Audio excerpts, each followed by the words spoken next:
Біз қазір Ақбай Батырдың кім екендігі және де ол кісіге арналған сый құрметтерді қысқаша атап өттік және де ол кісінің өмірбаянын қысқаша ғана түсіндірдік. Бірақ ол кісінің ең қатты танылған ісі, ерлігі ұлт-азаттық көтеріліс деп айтсақ болады. Сол ұлт-азаттық көтерілісті бізге түсіндіретін, толық ашып беретін Сайлау Айбол Сейіт-Жиырма екі жылдығына.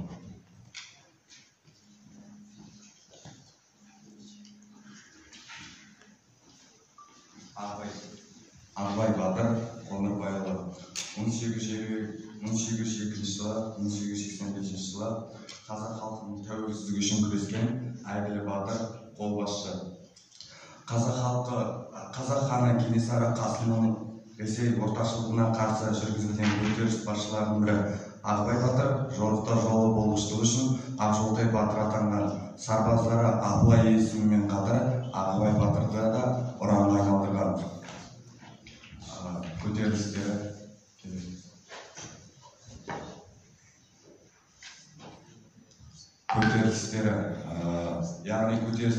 Қарқаралы аймағындағы көтеріліс 1824 жылы Ресей империясына отаршылдыққа саясатына қарсы көтеріліске белсене араласқандығы және Ресей әскерлеріне бетпе-бет шайқасып, бірінші рет күйрете соққы бергендігі.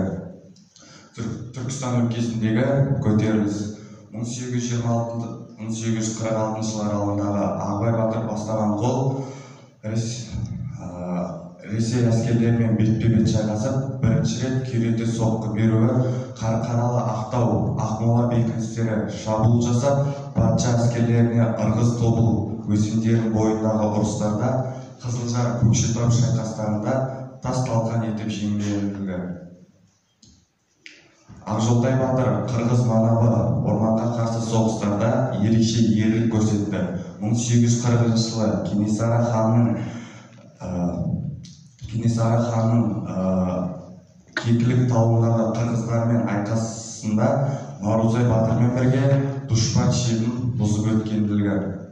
Кенесары өлгеннен кейін Ресей өктеміндегі қарсылықты тоқтатпай, Сыздық төре қолы құрамындағы соғыс жүргізілгендігі, кейінірек 1849 жылы Ресей үкіметіне қамалдарын өз бетінше шабуылдарды жасағаны, өмірінің соңғы кезеңдерінде егіншілікпен, балық аулаумен айналысқандығы.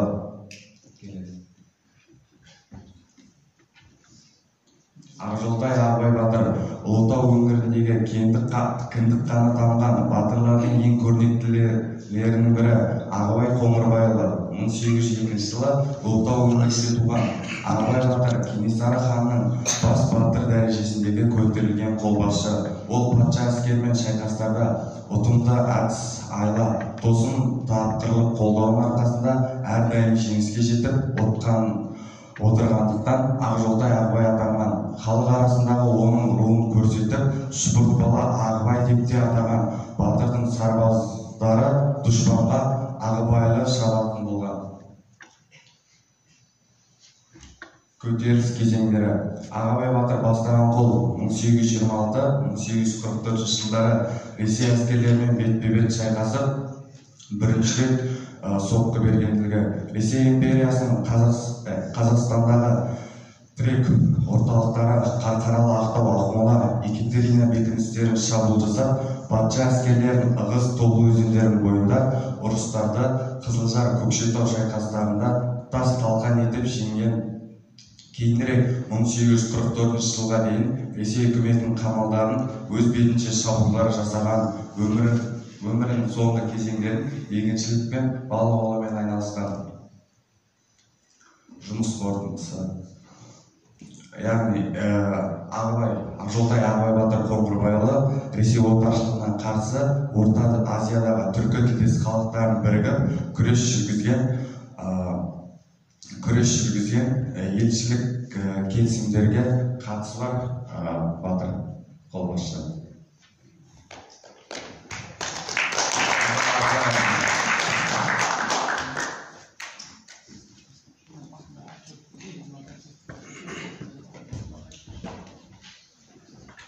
Айболға директорына рахмет айтамыз, өте қызықты болды. Біз осы Ақбай Батырдың 2 220 жылдығына орай студенттермен универ ішінде интервью жүргізгіміз келді. Және де біз осы деректерді достарымызға айтып жатқан жоқпыз. Интервью алғаннан кейін зерттеулер бойынша, қорытындысы бойынша көп адамдар Ағыбай Батырдың кім екендігі және де ол кісінің ерліктері жайлы білмейді екен. Сол